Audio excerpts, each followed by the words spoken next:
Greetings LC fans, Sharky here and welcome back to Sharky's Garage for this episode 5 of the Optimus Blue build. And today we are going to be building the chassis. We are building a Caiman Chassis, which is an LCG chassis from GCRC, from Gareth Curtis. I'm going to talk about some of the options. I am building this with a Capra base. I got a lot of parts from Gareth, and we'll go over that in a second. I've also got some parts at the back there you can see from Small&Sound, from Brian, has 3D printed me some blue parts. Thanks very much for watching. Please don't forget to do the usual things like comment, subscribe, let me know how things are going with the build and what you like, what you don't like, what you'd like to see. It's always good to hear from you and it helps me and it helps the channel. Let's just talk through some of the options that we're starting off with. This is for the Caiman. I didn't get this from Gareth, but it is something that Gareth produced. This was, I think, a limited run, although I think they are now available more. And I got Keldon to blue in the back because it comes, I think, white, so that's been blued. The most basic version of the chassis build, using the rails. Use the rails. Use a centre skid.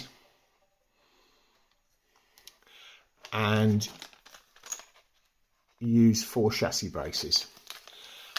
These are a set that I got from Gareth from RRC Customs, which you put one on the front, one on the rear, and one for the shock towers at the top here. And that is your most basic version of this build. Okay, I do have some blue aluminium ones coming, which will probably get swapped in at a stated point. The next version up from that uses these beautiful sliders that go on the sides, and this has got a slot there with a battery tie down. So these go either side. There's a pair of those, and I've got front bumper which will go on there. Okay, so that's the next sort of version, and then you just swapped out one of the front offsets for the front bumper.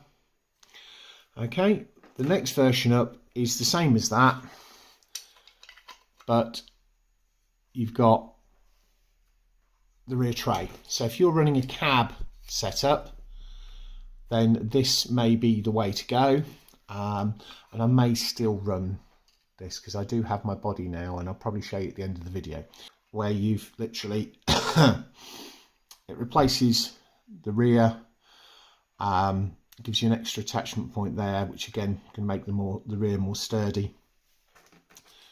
Put that one on the front, the sliders and that in the middle, and then I've got it in blue. Brian at Small&Sound Powefoams has 3D printed me a set in blue, so we've got the blue skid which goes in there. His ones are slightly differently, but I've also got both sides on that for the straps, so you can fit the battery either side, whereas this one only has one side. That on there.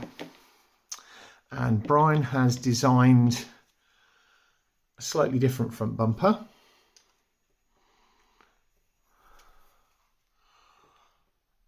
That has 3 holes in it, which will allow for winching. And I've got 2 of those, so I've got one of those for the front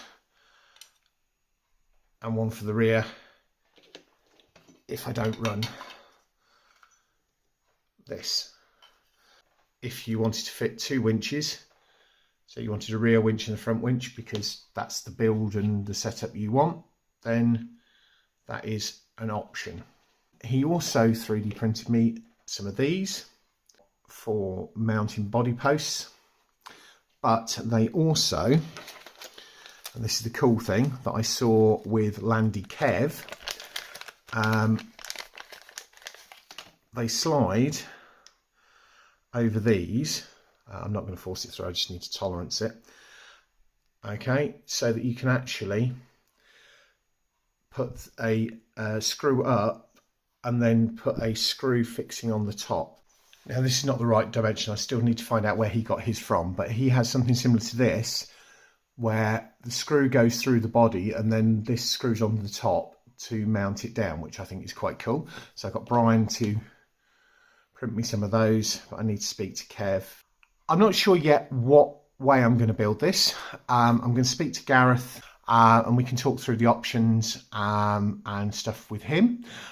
Obviously using the Capra Builders Kit, bag F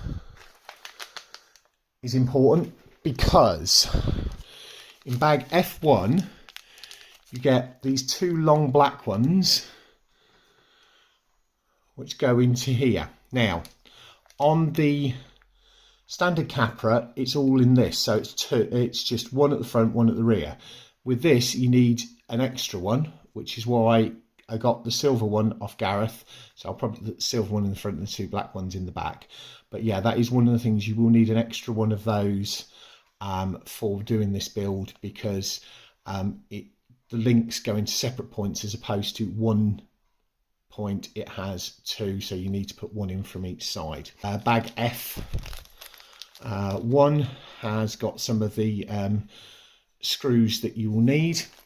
What I also found was that bag G1 has got a lot of M3 hardware. One's fallen over, but they've got 25 mils, which are these ones. We've got 18s, we've got some 12s, some 10s and some 8s to go with. I think these ones are 13s, I'm not certain. They're a bit longer, which came in with the bag F1. So that gives you all the hardware. What you will need is, I think it's 5 M3 lock nuts. I went through my stash and pulled out my blue ones. I'm now going to build my Caiman. And the decision is as follows. I'm going to run the blue front bumper, I'm going to run the rear tray and the blue gear. Although Gareth said to attach everything on to start off with, I'm not going to do that. I'm going to take it all apart again, because I have, although I'm going to start off with these RRC spacers, I am going to run the alleys when they get here. The other thing is the RRCs do come with these, which serve as standoffs outside for your shock mounts. Dig is going to be the last thing. As far as these are concerned, I'm going to put the two black ones which came with the Caiman, with the Capra kit, at the rear. These go onto one of these, which is a 1.5 mil hex, and then the rest of it you need a 2 mil hex for doing the M3 hardware. I'm using the blue skid. This is where the transmission is going to sit. I'm not screwing it on at the minute because I'm going to take it all apart again. But top tip, don't know whether you can see, but I have marked using a ruler, because it's 70 wide, 35 is the middle, okay, because you need to make sure these are screwed in as far as possible. So there is against the middle, and there's where the outside is, so that I can screw them in part way, and then you just need to alternate sides to get them to the middle. But if you know roughly where they are, it's going to make it easier to get it equal and into the middle, because I'm a little bit OCD about it. So the two black ones are going in the rear, silver one in the front, and again put the silver one against the brace there. You can see that that is approximately halfway, which knows that I need to get it to there to get it to do that, and it's not going to impinge on these this side. I'm going to get all of that put together. So next quick update, using the 1.5mm driver, I've put them in, both of the rear set in so that it's just flush on the inside there. Same I've done with the front one. You can see I've screwed them in so they're almost to the edge and flush. Once I've got them flush, I'm then going to do them so that they're approximately to this point here. So putting that in, putting my nail against the edge there, moving that to there. Okay, that means that it needs to be there, and then I will screw that into that point. Okay, sorry, screw that into that point. So that's the rear fully seated. See, they're sitting just inside both sides there. Now going to fit the front. Right, that's the front and rears in. Now we can attach the chassis rails. Step 2. That's one side done. Just to say that I'm using the M312s, the 13s that go for that came with the other bag of bits. The ones that had got the 2 blacks in for there are actually a bit tight. I accidentally put 2 of those into the middle 2 and they were a little bit long. So M312s for into the skid. Another quick top tip. You can see here there's a gap. I've put the screws in a little way. So I put one end in, I've put all of them through, I put the other end in, screwed that in a part way, then screwed the middle ones in before I tighten down. Because however good people's 3D printing is, there can be micro differences between it. It's not CNC machinery because it's 3D printing. I put one end in, I put the other end in, I put the 2 middle ones down, and then before I tighten it down. And I think you can see there, tighten down the front, I've tightened down the rear, and then I'm going to tighten down the middle 2 ones. It laid out with the centre skid on.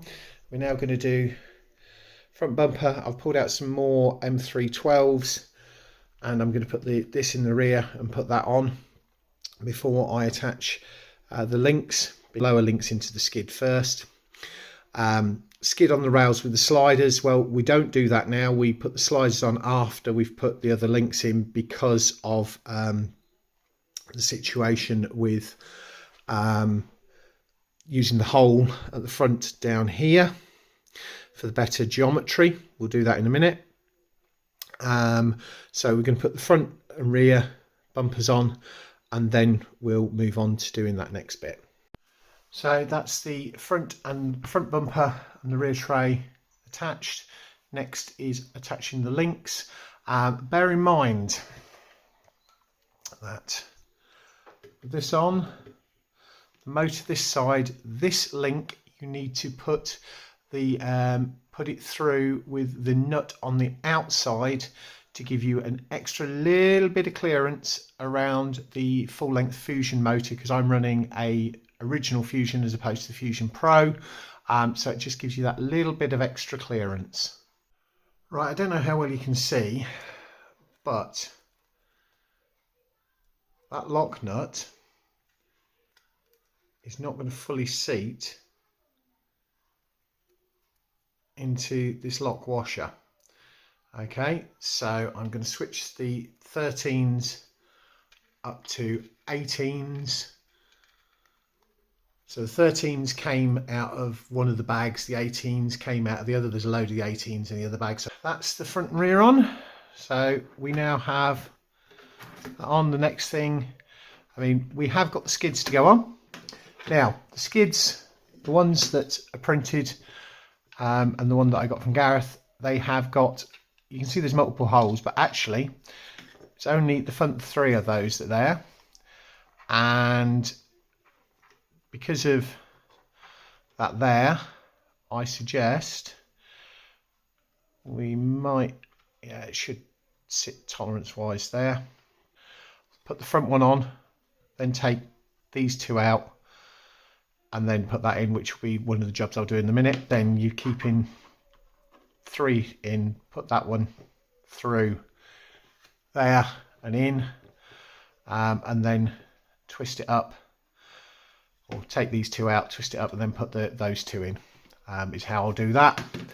And then we come into the shock mounts, which these, I don't know whether you noticed, 2 here are where Gareth has suggested we start for the positioning. So it's one down from the point on that side, and it's the back one at the top for that side, for where I'm going to mount the shocks on screw length. Again, these 13s are not really long enough. I might switch some of those in if I need a little bit more with having skid. So I've switched to 18s. I've put 2 spacers on, and then we're just going to screw it through and into the support bar in the back there. Come across a problem. This back tray is 75, not 70. I wondered why it was a little bit stretchy when I did that, so I'm going to take that out, and then I will switch to running the blue rear bumper, which I know is 70. Just got the skids to add. Obviously, because of the issue with the 75mm as opposed to 70mm on the rear, we've switched to the rear bumper. 70mm spacers in there, which will be swatched out for the blue ones when they arrive. On the front, and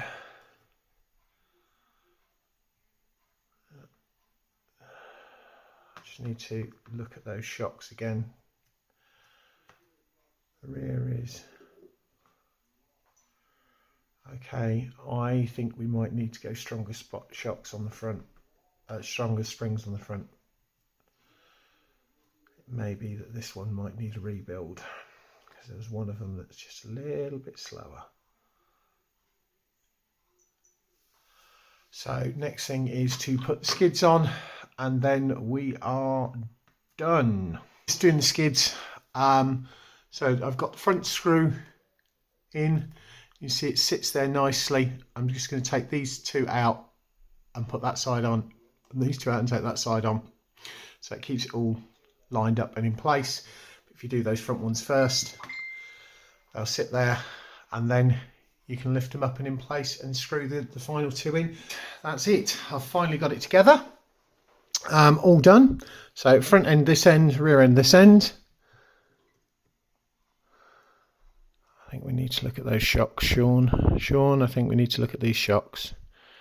The fronts, the rears are fine.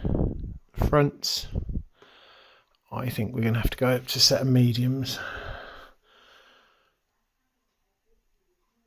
So, I mean, it may be when we get a bit more weight, we can get the steering servo and stuff on the front. But yeah, so that's it all. Press down. That's it made. Take the transmission off. You can see, got that there. I love it. It's amazing. It's stunning. What have we got in the next episode of the Optimus Blue build? Well, next time we're going to deal with the electrics. We're going to do a bench test on all the electrics and fit those. I am picking up later today the final part that I need to do, which is a battery. I do have a battery, which I'll show you in a second, but it's not quite big enough to give me the punch I need. So we're going to bench test the electrics, we're going to fit the electrics, we're going to fit the drive line, and we should have a fully functioning thing next time, which is why the dig servo is not on. So that's going to need mounting on the far side there. You can see there's still a blue in there, and there's a 10mm M3 in there for that, which will fit onto the far side here. We put the battery strap on. We haven't got the steering servo fitted. So yeah, all the electronics, all the drive line going in the next episode. Apart from the battery, I have got all the parts. I do have a 3S battery, but that's only a 25C, It's not going to be punchy enough, but it should be enough to bench test it. But I'm picking up a battery, should be later today. I'm waiting to hear from Steve at Kingsley Models. My Fly Sky GT7P has arrived with 2 things. So that's that. And a massive thank you to Ian Henderson at lcgcrawler.co.uk. I have got my body, which is a J Concepts 1989 Ford F250 tucked, and that is what I'm going to run on here. That will be in a later thing, so next time we'll deal with the electrics, and then we'll do wheels and body and all of that in the last one, and probably some testing, probably without running the body, because I may get the body painted. Right, that's it for today. Thanks very much for watching. Catch you all in the next episode where we deal with the electronics and the driveline.